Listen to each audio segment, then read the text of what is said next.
Hello. Good evening. Good evening. Hello. Hello. Hello. We're talking to ourselves.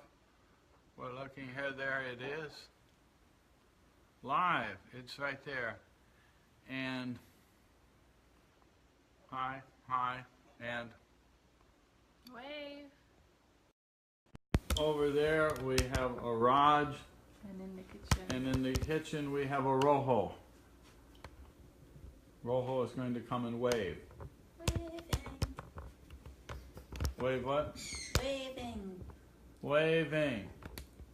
And there's Raj waving. I don't know, this thing used to be able to put my fingers there and it would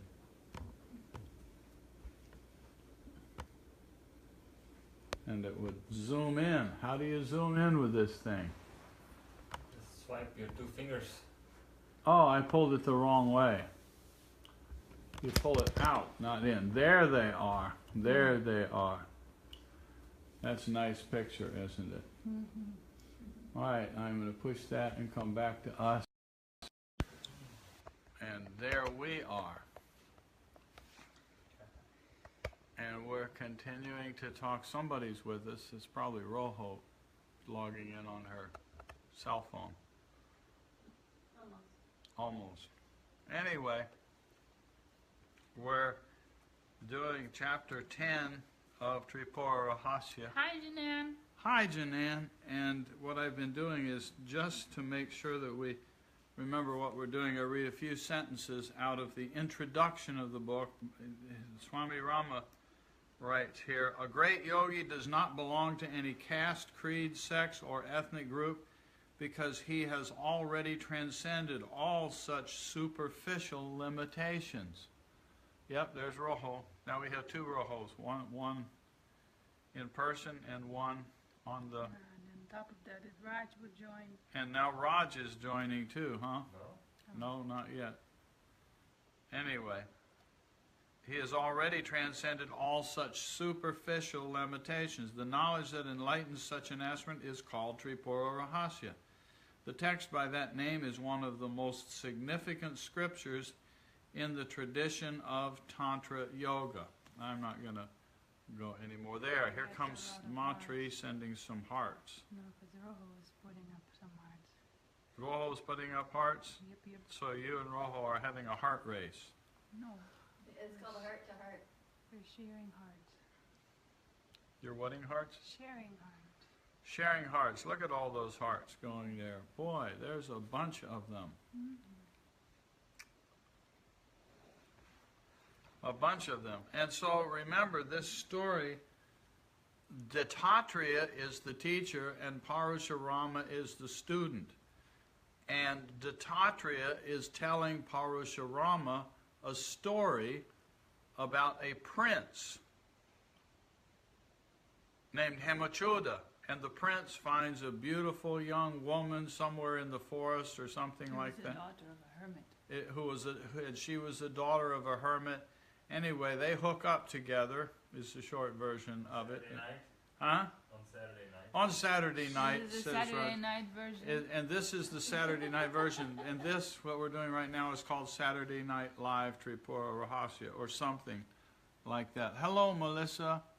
And hi, Guten Morgen, Guten Hashim. Morgen. Hashim. I don't think Hashim ever sleeps, does Haben he? Sie gut geschlafen?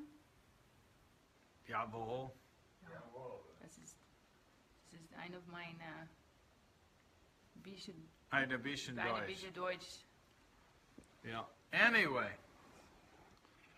so Hemachuda sees Hemaleka, foxy chick, on a Saturday night. They hook up together, and then, surprise of surprises, it turns out that Hemaleka, the wife, is a real goddess, yogi, divine person, and so she turns the tables on him. Early in the story, he notices they're having romance, and she's kind of bored with the whole thing, and so he says basically, honey, you're not enjoying this very much. Let me teach you how to enjoy the pleasures of life. Enough. Huh? It's not steamy. Not steamy enough, says Raj. And so anyway, she says, "Okay, husband, teach me." And so he tries to teach her. R sign. This is the R-rated version, the restricted rated version of Tripura Rahasya. Well, it is Tantra after all. Many people think Tantra is R-rated, if not X-rated. Anyway, she strings him along, and finally she turns the tables on him. And I just love the story the way it goes. You could just see this poor guy getting slowly dragged in. And she finally starts teaching him. And the last chapter that we went through was Hemachyuta was finally enlightened, and he finally realized, who he had actually married and all that kind of stuff. Yeah. Wasn't it that on the circle chart in the meditation room, it's if you're enlightened, then you understand women? So now Hemachyuta is enlightened. Now he finally understands his wife. Now he finally understands that she was right all along. Something like that. That's the mistake I made. Yeah.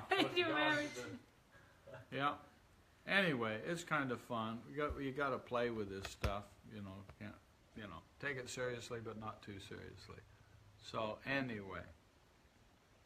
Ja, klaar. Ja, klaar. Wonder what that means. Yeah, I was. Sure. Yes, he Ah, slept. He yes, slept well. yes, clear. Klaar means clear, I think, right? Yeah. Anyway, something's clear. Anyway, now this chapter is entitled, "With the teaching of Hemaleka, the whole city becomes wise." This is pretty cool. Now remember, Hemachyuta has already gotten it. He finally got it, and he's become an enlightened dude, and all that. Hemaleka now realized that her husband was established in supreme consciousness and left him undisturbed. After a little while, he opened his eyes and saw his wife. But as soon as he tried to close his eyes and re-enter that peaceful state, his wife caught hold of his hand and spoke to him sweetly. "Oh, Prince, tell me, what is your plan? What have you attained after closing your eyes, and what have you lost by opening them? I would love to hear about your inner experience." Setting up a trap. Yeah, here we go again. Due to inertia, Hemachyuta's mind was sluggish. He did not want to talk and spoke with the lassitude of a drunken man. "Sweetheart, for the first time in my life, I am at peace. Leave me alone. I find no satisfaction in external activities. These external activities are as tasteless as the pulp of sugar cane after the juice has been squeezed out. I do not need them. I was blind before and did not experience this transcendental peace." And I'll make note here that some version of this story is, I find, rather common. Somebody, goes to a meditation retreat, spends a few weeks in the ashram in India, or some ashram in India, or wandering the Himalayas or something, and says, "Oh, I have found my life. All I want to do is have a life of meditation," and then go back to their job and their family, and they want to renounce their family and say, "I want to quit my job. I've lost all interest in worldly life." And rarely does that work out. So many, many, many people have some version of what Hemachyuta is going through here right now. Like the man who did not realize there was a treasure hidden in his house, and who wandered begging without knowing this ever-present bliss, I considered sensual pleasure to be satisfying and paramount. I see now that worldly pleasures are fleeting and laden with misery. I kept running after worldly pleasure without discriminating between pain and pleasure, and did not find any peace at all. Alas, due to lack of discrimination, people find only pain and misery in the name of attaining happiness. I'm seeking happiness and I just get more and more miserable. Something's wrong here. I do not want to endure my self-created miseries anymore. But you can hear in there something's wrong. He's overlooked something, hasn't he? I pay homage to you with this respectful gesture of my hands. Be generous with me and leave me alone. I want only to rest in blissful Atman. He's saying this to Hamaleka, and she's the one who's really got it figured out. And he's saying, go away, leave me alone, don't bother me. I've got peace of mind now, and I'm happy, don't bother me. Sound familiar? Where have we heard that before? Mm-hmm. I want only to rest in blissful Atman. Alas, it seems as though you are unfortunate, because even after realizing this state, you are still caught, experiencing the pains of the worlds and not enjoying the bliss. That wise lady answered with a smile, my Lord, you do not seem to have attained the pure state. The state of knowledge in which a realized soul never again becomes deluded is far beyond your comprehension, exactly as the earth is far from the sky. So the Hemachyuta just got busted again. Poor guy. And he thought he had it made. He thought he had finished the journey, and she jumped on him again. Hi, Leela. What you think you understand correctly is like no understanding at all. I don't know when you came in, Leela, but Hemachyuta was just feeling enlightened. He had it all figured out, and Hamaleka just busted him one more time. The state of knowledge in which a realized soul never attained becomes deluded is far beyond your comprehension, exactly as the earth is far from the sky. What you think you understand correctly is like no understanding at all. Take that, Hemachyuta. Tee-hee-hee. That self-illumined state of being cannot be seen either by opening or closing the eyes. It cannot be attained by action or inaction, by renouncing home or living at home. If it is attained by closing your eyes, doing something, or going somewhere, then how can it be supreme? Now note here that this does not mean, we can be premature about this. It says, I'm going to read this text now, and now I'm not going to have my regular meditation time anymore and go sit on my butt. I'm wasting my time because now I've read this book that says I'm supposed to do it at all times. That's not the principle. That's not the point. So Hemachyuta needs to keep listening because Hamaleka is trying to explain something to him so that he can go a step further, not to abandon what he's doing. If it is attained by closing your eyes, doing something, or going somewhere, then how can it be supreme? That is poor knowledge, the awareness of which disappears when you open your eyes.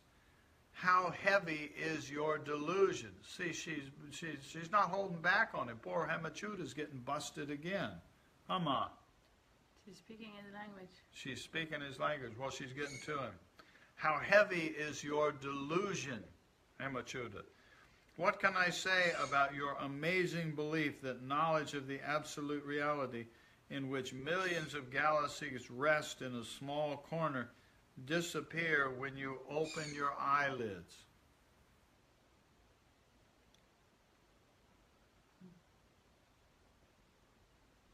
O Prince, I will elaborate further. Unless the knots of ignorance are cut asunder, bliss cannot be realized. I pause for a minute there because I had an experience something like 30 years ago. My sense of it always in the aftermath was that it was some form of grace of Guru or something that gave me this experience. 3 nights in a row this happened. Where I was visiting in somebody's house, and that evening I sat for evening meditation in a very dark room. It had one window in the room, and it was a very small window, only about that big, one window. And so there was not a lot of light coming in, and there was no street light or anything. It was just the ambient light of the, I guess, the sky or whatever like that. And I had this very odd experience. I was just sitting on my cushion on the floor, and when I closed my eyes, there was the infinite night sky. It was so clear. It was as if I was looking out of a spaceship, as if I was outside of the Earth's atmosphere. It was totally, totally, unbelievably unobstructed, just countless stars in a perfectly black sky. I closed my eyes and there was an infinite universe of stars. And I opened my eyes and there was the room. And my eyes, I didn't feel like I was doing it. And my eyelids just came closed and there was the universe. And my eyelids opened and there was the room. Close, universe, room, universe. And it went back and forth and back and forth, and it stayed like that for quite some time. And then, and it was a really neat experience. I thought, whoa, how cool is that? And then the next night, I didn't do anything. It happened again. It happened 3 nights in a row. And then on the 4th night, ego kind of set in and said, I felt deprived. Where did this go? And I've always had the sense that this was a glimpse of what this storyline, what Hamaleka is saying here, that you're dependent on sitting down to find the universe. And sometimes you have to figure out that, hi Joe, that it's, hi Jeff, that it's there all the time. Anyway, that story just reminds me of that.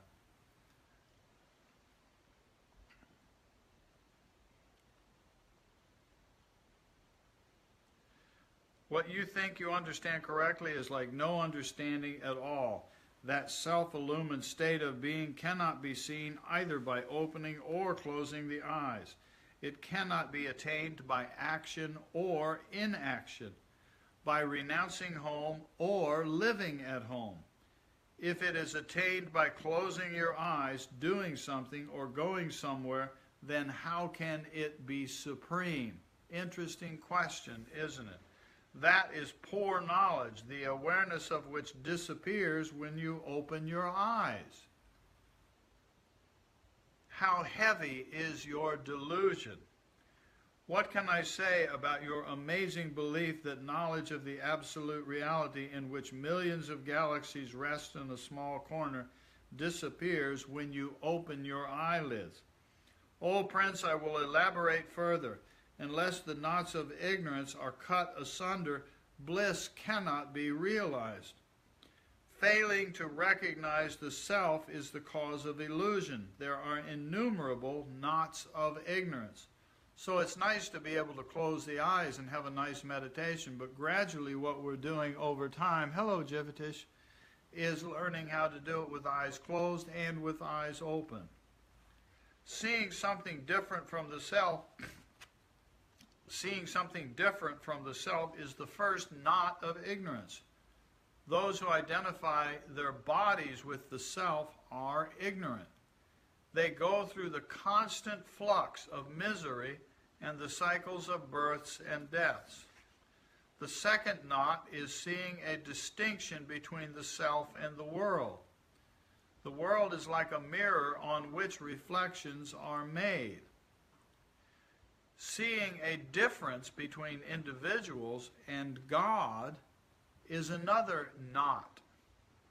This ignorance regarding the self existed from the very beginning. It became entangled many times and has become a very complicated knot. It is with this knot that individuals are bound. Cutting this knot asunder is called liberation.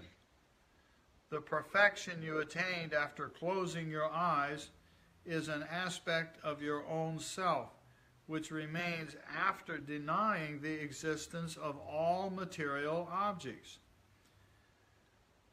This is the infinite mirror in which the entire phenomenal world is reflected.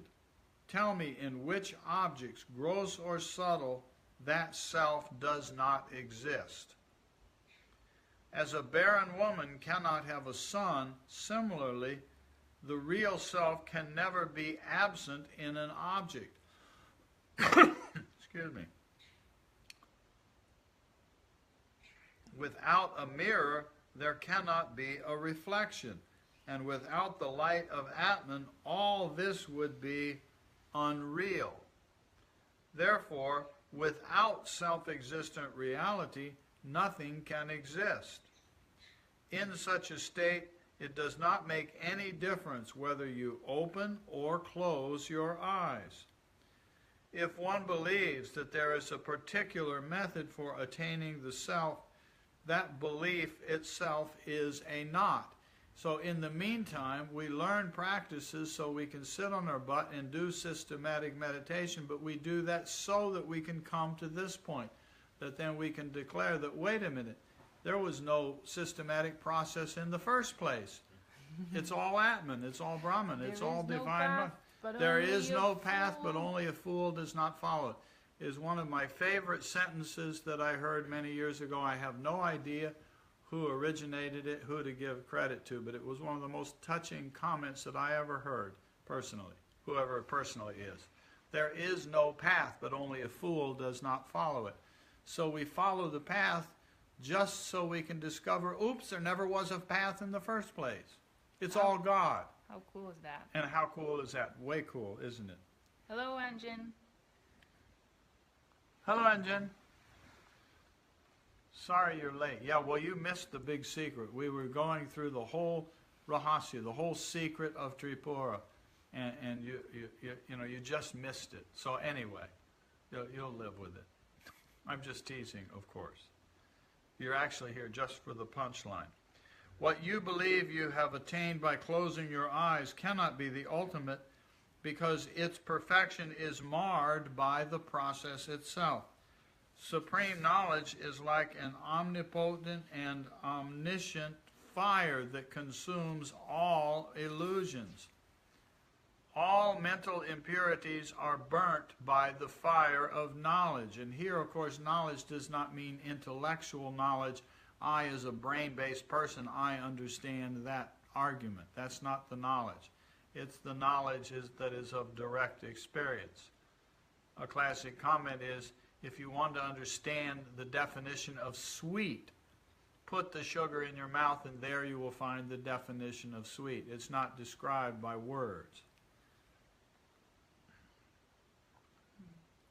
Where was I? Somewhere here.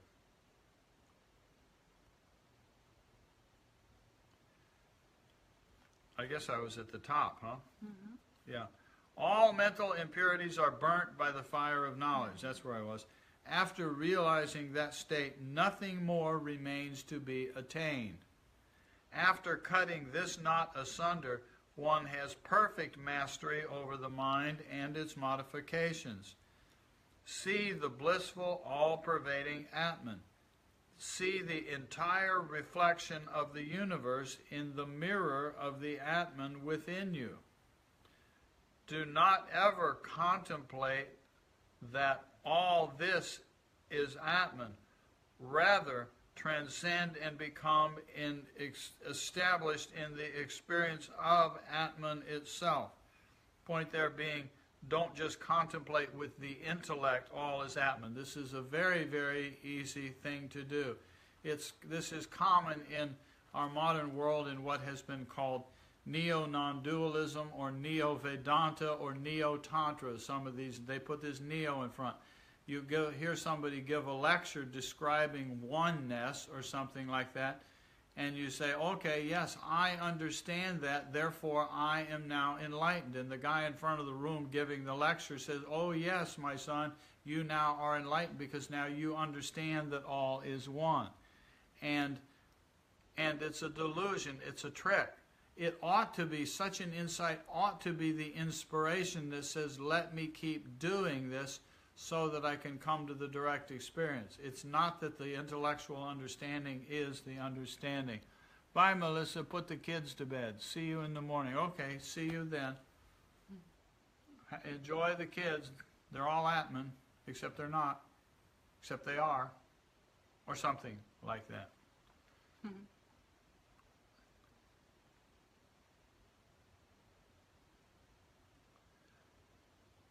Hearing his wife, Hemachyuta's mind became completely purified. She got him again. After seeing the perfect self everywhere, all his confusion vanished. Step by step, with his firm faith, he attained maturity in his realization. He had some realization before, but now he's got some maturity in that realization, and he became firm in that consummate state. After that, he lived for several years as a Jivan Mukta, a liberated here and now, while enjoying worldly pleasures. Conquering enemies, amassing wealth, and performing elaborate religious ceremonies and rituals. So after the realization, what did he do? Lived in the world. What do you do before enlightenment? Chop wood and carry water. What do you do after enlightenment? Chop wood, carry water. Is that fun story? Seeing this state, both his father, Muktachyuta, and his uncle, Manichyuta, wondered, why is Hemachyuta not as before? He is neither exhilarated by pleasures nor affected by pain.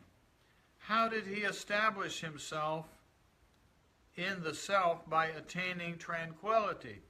These days he takes care of the entire administration like an actor on the stage. Must mean administration of the kingdom, because he's a prince. He is overwhelmed with bliss all the time. He performs his duties conscientiously, yet it seems as though his mind is firmly established in the self. How did this happen? Curious, they approached Hemachyuta one day and asked, "How did you attain this state of self-illumination?" He explained the whole story, and hearing that, his father and uncle also became enlightened. After that, the king's ministers also were liberated. In this way, everyone in that great city, even the children and cowards, learned the method of attaining bliss. Men and women, young and old,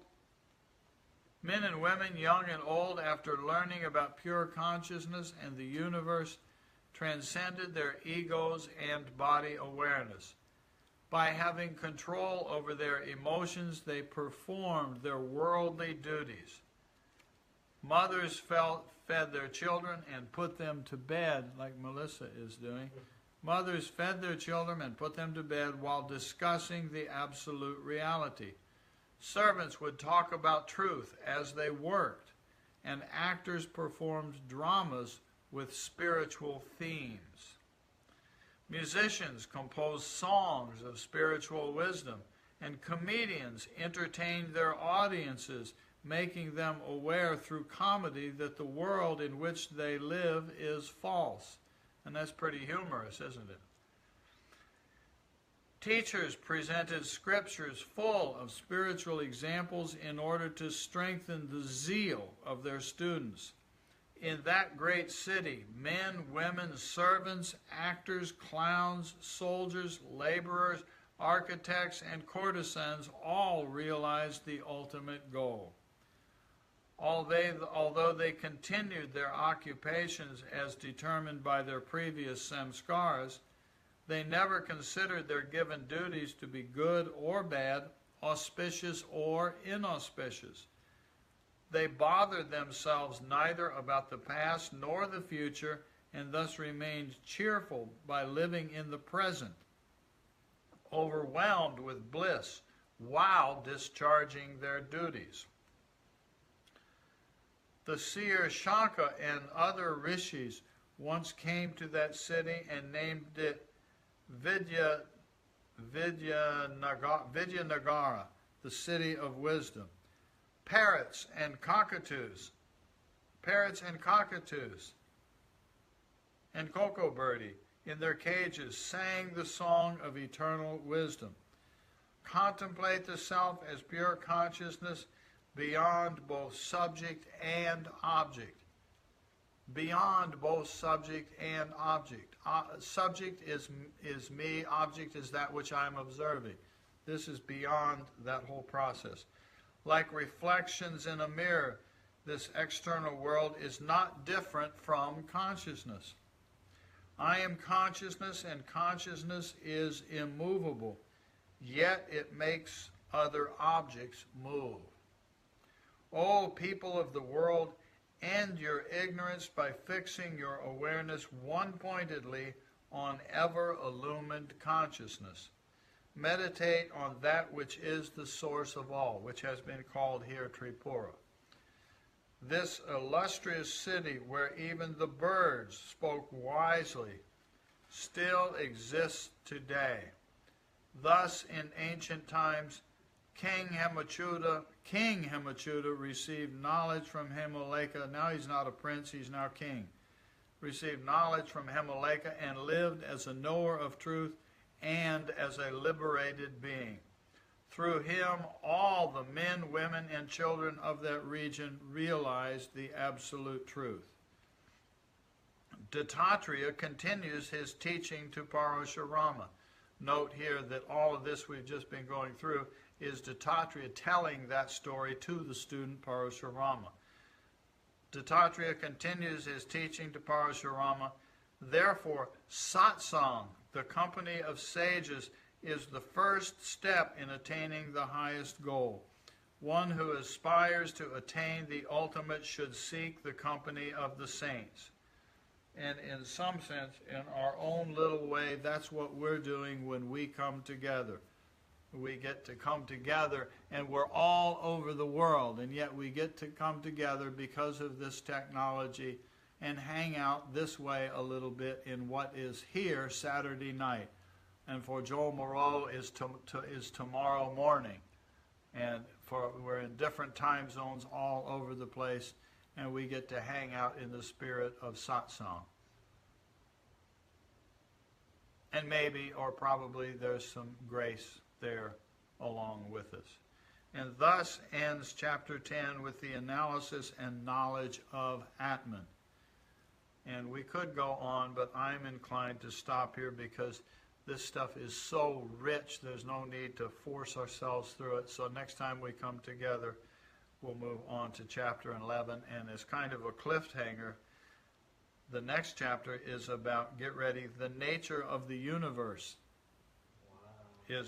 is explained. And it starts by saying, after listening to the wonderful story of Hemaleka, Parashurama still had some doubts and continued asking. He wants to know exactly. Yeah, he wants to know exactly. So now Dattatreya is going to explain it to Parashurama. Now in the storyline, Hemachyuta finally got it. But remember, that's the story being told by Dattatreya to Parashurama. Parashurama is still kind of missing the point. The story and the story is easy to It's get. the story, and the story is what we got. And so now what's he needs? Some more satsang. What's the spirit of that in terms of what we keep doing? Hang out. Hello, Jiao. And so what we do, we just keep hanging out. And it's kind of enjoyable, isn't it? At least I enjoy it. We do. Yep. It's kind of fun, isn't it? And alrighty, so to be continued. And tomorrow morning we will get together in what is that now? About 14 hours from now or something like that. 10 o'clock ashram time, which is Central Time, U.S., same as Chicago. Yeah. And we were going to talk about Perennial psychology. We were going to talk about perennial philosophy or perennial psychology. Just an open chat about that. You'll enjoy it. It'll be fun. We'll have fun with that, I think. And Raj will still be here with us, and then has to drive back to Savannah again. So I'm going to push this button here, and if Rojo over there, she can wave. If not, Yeah, there's a Rojo hand coming up from the floor waving. And there's a Raj waving. See, now why doesn't that work for me when I do that? Yeah, okay, see, there's a Raj, and down there's a Rojo. And, okay, here we go. Here's us. And we are, of course, the most important, right? Of course. And amongst that, it's all about who? Me. What about me? Shivoham. Shivoham. Shivoham. Shivoham. Shivoham. Shivoham. Sarvam Govinam Brahma. Sarvam Kalvinam Brahman. You ought to have fun with this stuff, don't you think? Shivoham. I am Shiva. I am Shiva. Shivoham. You think you're Shiva? I'm Shiva. I'm Shiva. I'm Shiva. 10 a.m. is 1 a.m. here. Oh, my, Joel. Oh, well. Take care. Anjan says, take care. Okay, we'll take care. Okay. I've got care right here. Okay. I've got the knee of care right here. And so, Tatvamasi. Joe's being wise again. Tatvamasi. Dewey. Dewey, Dewey. Thank you for playing. Hi, Gurvinder. Hi, Lori. You're a little bit late. We were just ending, so. But it'll be, as soon as I push the finish button, it will be there.